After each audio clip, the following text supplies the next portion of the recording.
জাতীয় নির্বাচন সামনে রেখে খুলনায় সনাতন ধর্মাবলম্বীদের ভোট নিজেদের দিকে টানতে মরিয়া বিভিন্ন রাজনৈতিক দলের নেতারা। ৬টি সংসদীয় আসনে মন্দির কেন্দ্রিক প্রচার প্রচারণা, আর্থিক অনুদান ও নিরাপত্তা সহায়তা দিচ্ছে তারা। খুলনা প্রতিনিধি আশরাফুল ইসলাম নূরের তথ্য ভিডিওতে ডেস্ক রিপোর্ট। আপনার প্রিয় কাপড়ের যত্নে এলো এনজাইম সমৃদ্ধ Arik silver wash detergent powder ৫০০ গ্রাম মাত্র ৭০ টাকা। প্রিমার্ক।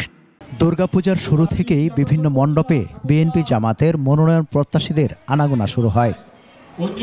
খুলনা ১ ও ৫ সংসদীয় আসনে হিন্দু ভোট বেশি। খুলনা ৫ আসনে জামাতের প্রার্থী দলের সেক্রেটারি জেনারেল মিয়া গোলাম পরোয়ার।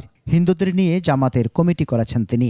এই আসনে বিএনপির ছাত্র বিষয়ক সম্পাদক রকিবুল ইসলাম বকুলও সনাতনীদের সার্বিক খোঁজ খবর নিচ্ছেন।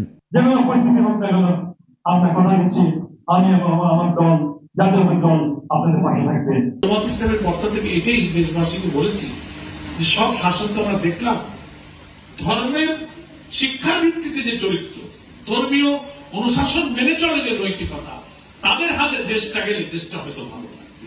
খুলনার ৯৮০টি পূজা মণ্ডপেই রাজনৈতিক নেতাদের উৎসাহ লক্ষণীয়। আর্থিক অনুদান দেয়া সহ মণ্ডপ পরিদর্শন, শুভেচ্ছা ও কুশল বিনিময় করে হিন্দু ভোটারদের আস্থা অর্জনে মরিয়া তারা।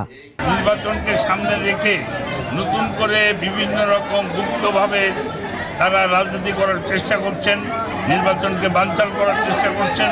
এ নিয়ে বেশ উচ্ছ্বসিত সনাতন ধর্মাবলম্বীরাও। দেশের একটা শান্তি আসুক, আল্লাহ যেন একটা শান্তিতে রাখে। আমরা চাই না জ্ঞান ফজিয়াত হোক, আমরা চাই এদেশের যারা নাগরিক তারা সমান অধিকার পাবে। আপনারা নিশ্চিত থাকেন, জামাত ইসলাম কোনো চাঁদাবাজি করে না, কোনো দুর্নীতিবাজ না, কোনো টেন্ডারবাজ না। এই জামাত ইসলাম কেন করবেন? আমি একজন হিন্দু মানুষ হয়ে 2003 সালে জামাত ইসলামে মিয়া গোলাম পরোয়ারের হাত ধরে যোগদান করি। ত্রয়োদশ সংসদ নির্বাচনে কার্যক্রম নিষিদ্ধ আওয়ামী লীগের হিন্দু ভোট কোন দিকে যাবে সেটা আগাম বলা কঠিন বলছেন সাধারণ মানুষ।